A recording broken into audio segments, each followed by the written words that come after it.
Welcome students. This is Jazur Kasari here. In previous lecture, we studied the necessity of preparation of final accounts.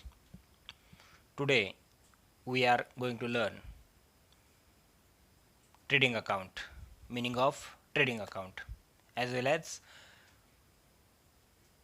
pro forma of trading account. In final account, trading account is a important account. Through trading account, find out the gross profit or gross loss. Trading account व्यापारी पत्रक की ज्या माध्यमातून gross profit gross loss find out केला जातो. Trading account is a nominal account. Trading account एक प्रकारचं काय आहे? नॉमिनल अकाउंट आहे. नॉमिनल अकाउंट याचा अर्थ असा की नॉमिनल अकाउंटचा रूल एक्सप्लेन काय करतोय? Debit all expenses and losses, credit all incomes and gains. या प्रकारचा रूल हा नॉमिनल अकाउंटचा आहे. नॉमिनल अकाउंट रिलेटेड आहे कशाची? Expenses and इन्कम्सची. एक्सपेन्स म्हणजे खर्च, इन्कम म्हणजे उत्पन्न. खर्च आणि उत्पन्नाशी संबंधित असलेलं अकाउंट की ज्याला नॉमिनल अकाउंट म्हणायचं. मग ट्रेडिंग अकाउंट जे आहे, ट्रेडिंग अकाउंट एक प्रकारचं नॉमिनल अकाउंट आहे. ऑल एक्सपेन्सेस अँड लॉसेस, सर्व एक्सपेन्सेस जे असतील, लॉसेस जे असतील, हे ट्रेडिंग अकाउंटच्या डेबिट साईडला इंडिकेट होतात. And all incomes and gains, आणि जे इन्कम्स आहेत, जे उत्पन्न आहे, ते सर्व ट्रेडिंग अकाउंटच्या क्रेडिटला इंडिकेट केलं जातं. हे आपण लक्षात घ्यायचं आहे. म्हणून दिस अकाउंट किंवा trading account is a nominal account या प्रकारे आपण मेन्शन करतोय. Trading account is a nominal account. Trading account is open in the trading organisation for the purpose. ट्रेडिंग ऑर्गनायझेशनमध्ये ट्रेडिंग अकाउंट काय केलं जातं? ओपन केलं जातं, ऑपरेट केलं जातं. Trading account is open in the trading organisation for the purpose to find out the gross profit और gross loss. Gross profit gross loss find out करण्याकरिता ट्रेडिंग अकाउंट प्रिपेअर केलं जातं. हे लक्षात घ्या. ग्रॉस प्रॉफिट म्हणजे ढोबळ मानाने नफा, ग्रॉस लॉस म्हणजे ढोबळ मानाने झालेला तोटा, हा शोधण्याकरिता ट्रेडिंग अकाउंट प्रिपेअर केला जातं. Trading account is prepared to find out gross profit और ग्रॉस लॉस. हे सेंटेन्स इम्पॉर्टंट आहे, हे आपल्याला लक्षात ठेवायचं आहे. Trading account is open in the trading organisation for the purpose of to find out gross profit और gross loss incurred during the year. Incurred during the year. During म्हणजे दरम्यान, आर्थिक वर्षादरम्यान जो ग्रॉस प्रॉफिट असेल, जो ग्रॉस लॉस असेल, तो find out करण्याचं काम या ट्रेडिंग अकाउंटच्या माध्यमातून केलं जातं. In the debit side of this account, trading अकाउंटच्या डेबिट साईडला काय मेन्शन केलं जातं? सपोज आपण बघितलं तर ट्रेडिंग अकाउंटला दोन बाजू आहेत. ट्रेडिंग अकाउंट आपण जे प्रिपेअर करणार आहोत त्यासाठी 8 कॉलम्स त्या ठिकाणी प्रिपेअर केले जातात. जसं की त्यामध्ये 8 कॉलम्समध्ये काय असेल? सपोज पर्टिक्युलर्स 8 कॉलम म्हणण्यापेक्षा 6 कॉलम्स आपण म्हणूयात की ट्रेडिंग अकाउंटमध्ये 6 कॉलम्स आहेत. जसं की पर्टिक्युलर्स, अमाऊंट रुपीज, म्हणजे inner and outer amount rupees column आपण मेन्शन करतो. अँड ही झाली डेबिटला 3 कॉलम्स, आणि क्रेडिटला किती देखील 3 कॉलम्स, की पर्टिक्युलर्स, अमाऊंट रुपीज याप्रमाणे. मग ट्रेडिंग अकाउंटमध्ये काय आहे include? In the debit side of this account all direct expenses are recorded. Trading अकाउंटच्या डेबिट साईडला सर्व काय केलेले असतात? All direct expenses. ट्रेडिंग अकाउंटच्या डेबिट साईडला सर्व डायरेक्ट एक्सपेन्सेस नोंदवले जातात. Direct expenses are those expenses which are related to producing of goods and services, किंवा प्रोड्युसिंग ऑफ गुड्स, वस्तू किंवा गुड्स निर्माण करण्याकरिता आलेला जो काय प्रत्यक्ष स्वरूपाचा खर्च की ज्याला डायरेक्ट एक्सपेन्स म्हणायचे. In the debit side of this account all direct expenses are recorded, and in the credit side of this account all direct incomes are recorded. सर्व क्रेडिट साईडला काय केलं जातात? डायरेक्ट इन्कम्स रेकॉर्ड केले जातात. Direct incomes of the firm are recorded. Partnership फर्मचे जे काही डायरेक्ट इन्कम्स आहेत ते ट्रेडिंग अकाउंटच्या क्रेडिट साईडला इंडिकेट केले जातात, रेकॉर्ड केले जातात. If the trading accounts credit side is more than debit side. Trading अकाउंटच्या डेबिटला सर्व डायरेक्ट एक्सपेन्स रेकॉर्ड केले जातात. ट्रेडिंग अकाउंटच्या क्रेडिट साईडला डायरेक्ट इन्कम्स रेकॉर्ड केले जातात. मात्र if the trading accounts credit side is more than, जर ट्रेडिंग अकाउंटची क्रेडिट साईड ही जर जास्त असेल, कशाच्या तुलनेमध्ये? More than debit side.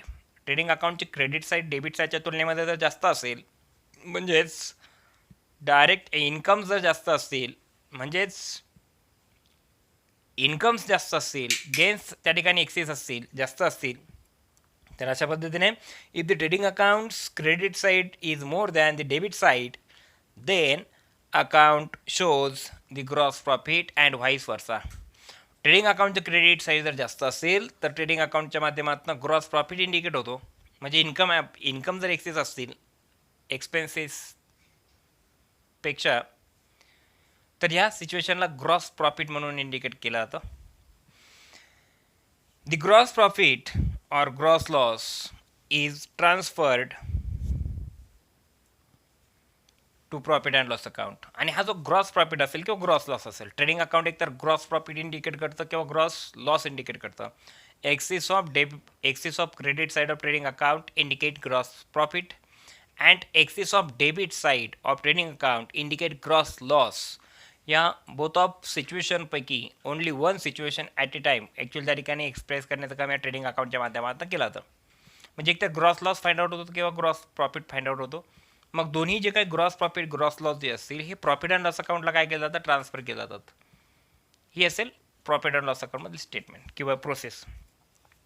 त्यानंतर जर आपण ट्रेडिंग अकाउंटचं जर आपण डेफिनेशन जर बघितली की J.R. बाटली बॉय यांनी या ठिकाणी डेफिनेशन दिली आहे.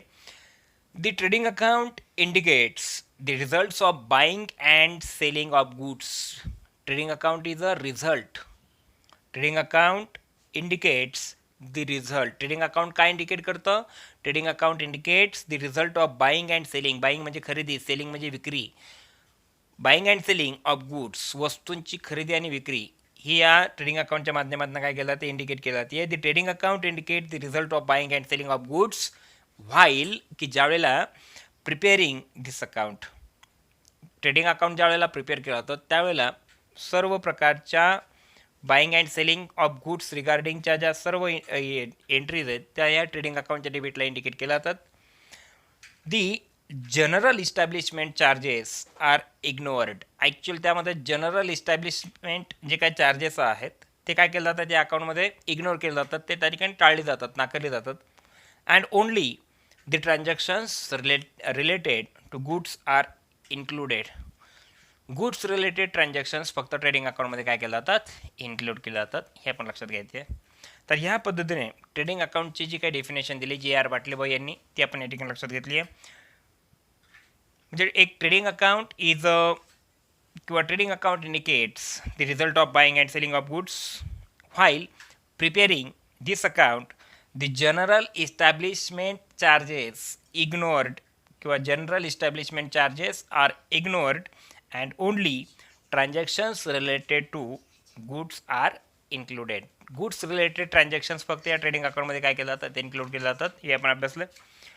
नेक्स्ट आपण या ठिकाणी अभ्यासतोय प्रोफॉर्मा ऑफ ट्रेडिंग अकाउंट. आता प्रोफॉर्मा ऑफ ट्रेडिंग अकाउंट आपण बघू शकता. प्रोफॉर्मा ऑफ ट्रेडिंग अकाउंट या पद्धतीने आपल्याला फ्रंटला आपण बघतोय. यामध्ये टोटल 6 कॉलम्स आहेत. वरती मेन्शन केलं ट्रेडिंग अकाउंट, त्यालाच व्यापारी पत्रक म्हणून ओळखलं जातं किंवा मॅन्युफॅक्चरिंग अकाउंट म्हणून देखील ओळखलं जाणार अकाउंट की ज्याला ट्रेडिंग अकाउंट म्हणायचं आहे. In this trading account all direct expenses and direct incomes are recorded. त्यामध्ये रेकॉर्ड केले जातात. हे आपण लक्षात घेतलेलं आहे. Trading account indicate gross profit gross loss ही देखील कन्सेप्ट आपण लक्षात घेतली आहे. सपोज आता ट्रेडिंग अकाउंट जर आपण बघितलं की नॉमिनल अकाउंट आहे, तर ट्रेडिंग अकाउंटच्या डेबिट साईडला सर्व आपण काय मेन्शन करता, डायरेक्ट एक्सपेन्सेस, आणि क्रेडिटला काय मेन्शन करता तुम्ही, डायरेक्ट इन्कम्स. मग डायरेक्ट इन्कम्स आपण जर बघितली, आपण ट्रेडिंग अकाउंटचे क्रेडिट साईड सुरुवातीला बघूयात की ट्रेडिंग अकाउंटच्या क्रेडिट साईडला काय आहेत, डायरेक्ट इन्कम्स आहेत की ज्यामध्ये काय मेन्शन केलं, सेल्स बाय सेल्स. आपल्याला माहिती नेहमी ट्रेडिंग कुठलंही अकाउंट असेल त्याची क्रेडिट साईड बायने स्टार्ट होते, बायने मेन्शन केलं जाते, इंडिकेट केलं जाते, आणि डेबिट साईड 2 ने इंडिकेट केली जाते. मग ट्रेडिंग अकाउंटच्या क्रेडिट साईडला काय मेन्शन केलं, फर्स्ट नंबर बॅलन्स सेल्स. या सेल्स म्हणजे काय, विक्री. सेल एक प्रकारचं काय आहे, डायरेक्ट इन्कम आहे, प्रत्यक्ष उत्पन्न हे सेलच्या माध्यमातून मिळतं. म्हणून बाय सेल्स चा जो बॅलन्स आहे तो इनर कॉलमला घेतला. तुम्ही बघा तिथे इनर कॉलमला बॅलन्स दिसतो का, तर त्यावरती ॲडजस्टमेंट आहे. सेल्सवरती काय ॲडजस्टमेंट आहे की सेल्समधून तुम्ही काय लेस करणार आहात, लेस रिटर्न्स. तुम्ही सेल केला आणि सेल केलेल्या गुड्स जर काही डिफेक्टिव्ह असतील आणि त्या जर रिटर्न येत असतील तर त्या सेलमधनं त्या गुड्स काय केले जातात, रिटर्न केले जातात, रिटर्न येतात. त्यालाच रिटर्न इनवर्ड म्हणून देखील ओळखलं जातं. मग सेल्स लेस सेल्स रिटर्न या प्रकारे आपण सेल्समधनं सेल्स रिटर्न लेस केलं की रिमेनिंग बॅलन्स काय केलं आउटर कॉलमला इंडिकेट केला याप्रमाणे. लक्षात आलं. म्हणून सेल्सला काय म्हणायचं direct income. Sale is an example of direct income and therefore transfer to credit side of trading account. हे आपण लक्षात घ्यायचं आहे. नंबर नेक्स्ट आहे की by goods lost by fire. Goods जर तुमच्या लॉस झाले असतील फायरमध्ये, गुड्स गोज आउट याप्रमाणे आपण जर म्हटलं तर या ठिकाणी तुमच्या गुड्स फायरमध्ये लॉस झाल्या, त्या ठिकाणी ॲक्च्युअल फायरमध्ये लॉस झाल्या, मग गुड्स गोज आउट या प्रकारे आपण इथे ट्रेडिंग अकाउंटच्या क्रेडिट साईडला म्हणून इंडिकेट करतो हा balance. By goods lost by theft. Goods lost by theft ॲक्च्युअलमध्ये गुड्स तुमच्या काय गेल्या चोरीला गेल्या. अशाही परिस्थितीमध्ये तुम्ही गुड्स ट्रेडिंग अकाउंटच्या क्रेडिट साईडला इंडिकेट करता. By goods distributed as free samples. Goods distributed as free sample. तुम्ही जर गुड डिस्ट्रीब्यूट करत असाल, वाटप त्याचं करत असाल फ्री सॅम्पल्स म्हणून, तर तो देखील बॅलन्स आपण ट्रेडिंग अकाउंटच्या क्रेडिट साईडला इंडिकेट करतो ॲज अ डायरेक्ट इन्कम म्हणून. By goods lost in accident.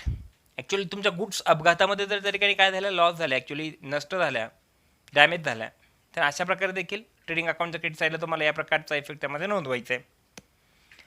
Bye goods withdraw by partner. Actually त्या ठिकाणी गुड्स जर पार्टनरने विथड्रॉ केल्या तर त्याही ॲडजस्टमेंटला तुम्हाला ट्रेडिंग अकाउंटच्या क्रेडिट साईडला इंडिकेट करायचं आहे ॲज अ डायरेक्ट इन्कम म्हणून.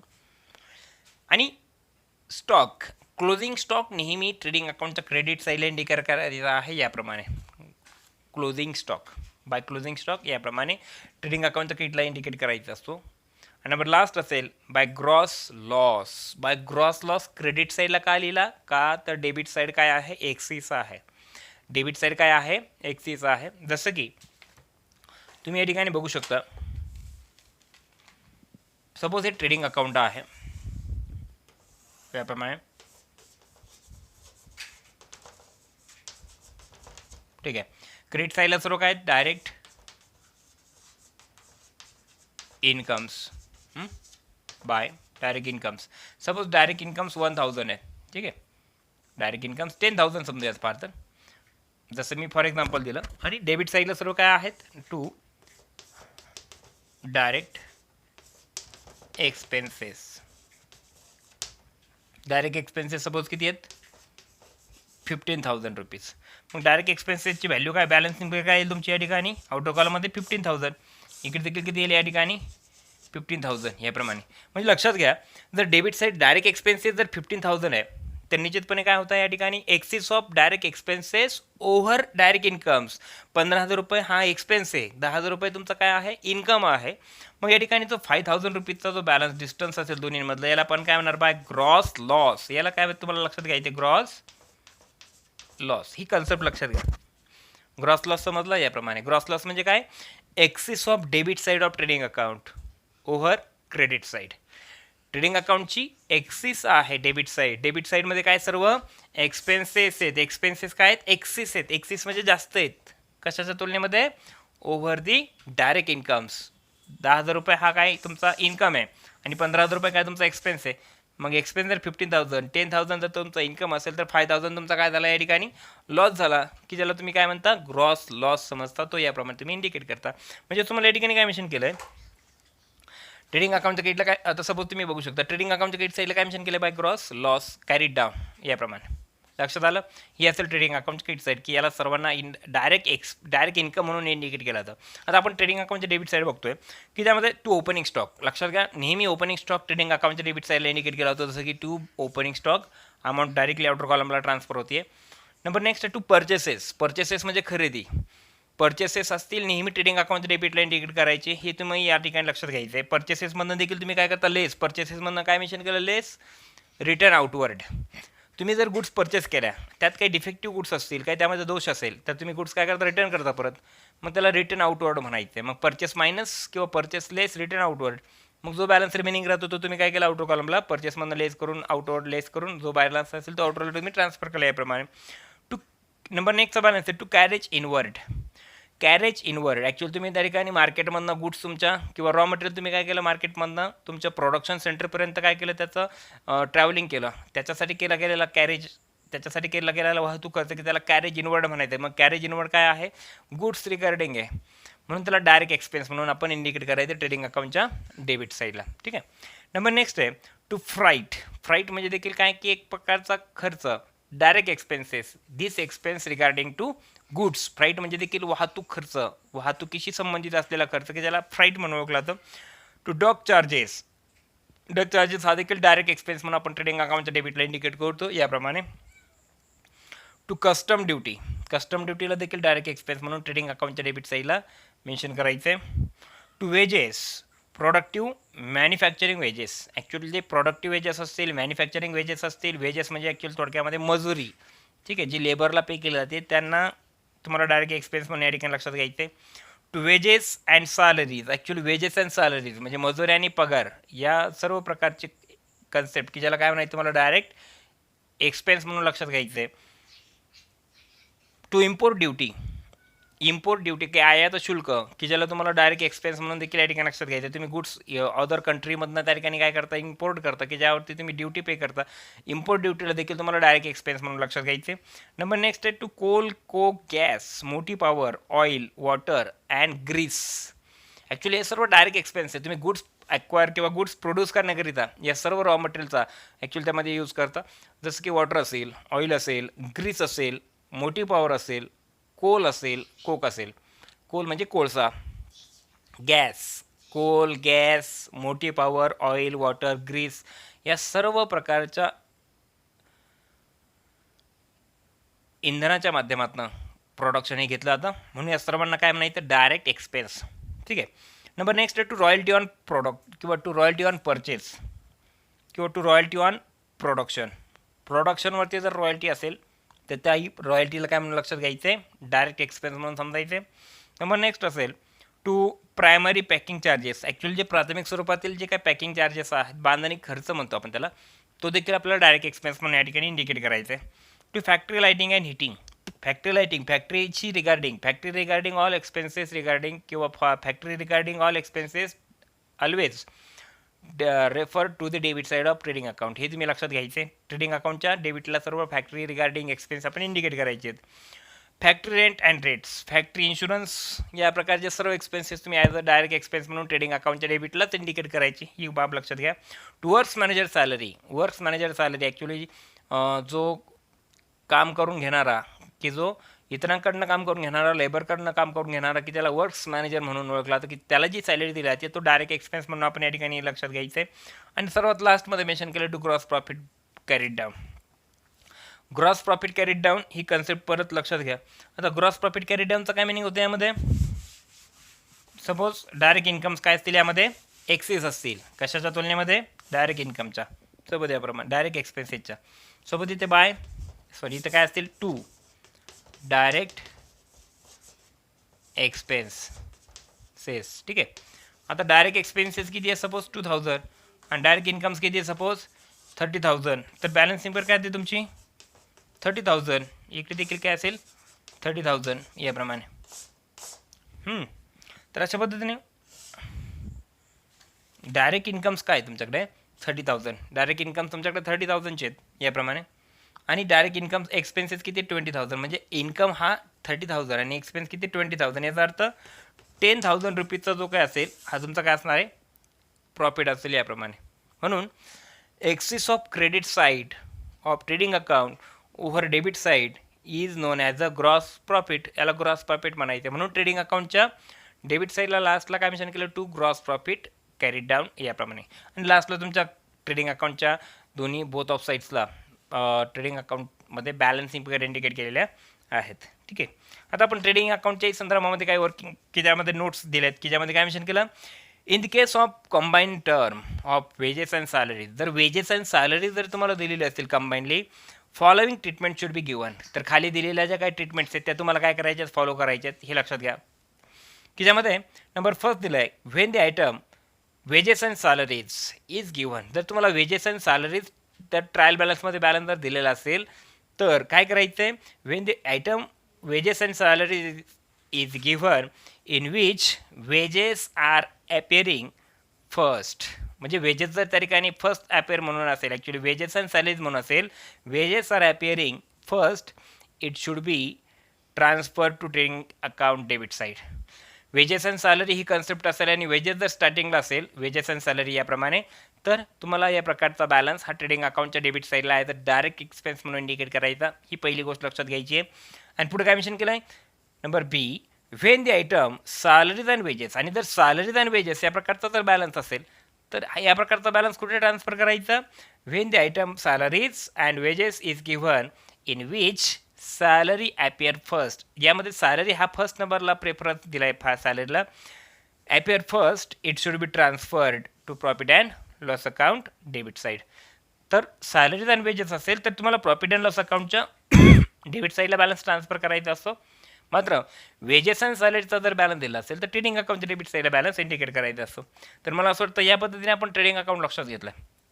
ट्रेडिंग अकाउंटचं तुम्हाला मिनिंग या व्हिडिओमध्ये लक्षात आला असेल. ट्रेडिंग अकाउंटचा जो प्रोफॉर्मा आहे तो देखील आपण समजून घेतला की ज्यामध्ये ग्रॉस प्रॉफिट कसा फाइंड आउट केला होतो, ग्रॉस लॉस कसा फाइंड आउट केला होतो, आणि हे जे काही ग्रॉस प्रॉफिट ग्रॉस लॉसेस आहेत की आपण हे काय करतो, प्रॉफिट अँड लॉस अकाउंटला ट्रान्सफर करतो. तर अशा पद्धतीने ट्रेडिंग अकाउंट म्हणजे काय किंवा ट्रेडिंग अकाउंटचा प्रोफॉर्मा जो आहे तो आपण या व्हिडिओमध्ये अभ्यासला. निश्चितच प्रत्येक विद्यार्थ्याला या प्रकारचा व्हिडिओ किंवा या प्रकारच्या व्हिडिओच्या माध्यमातून ट्रेडिंग अकाउंट व्यवस्थितपणे समजला असेल अशी अपेक्षा आहे.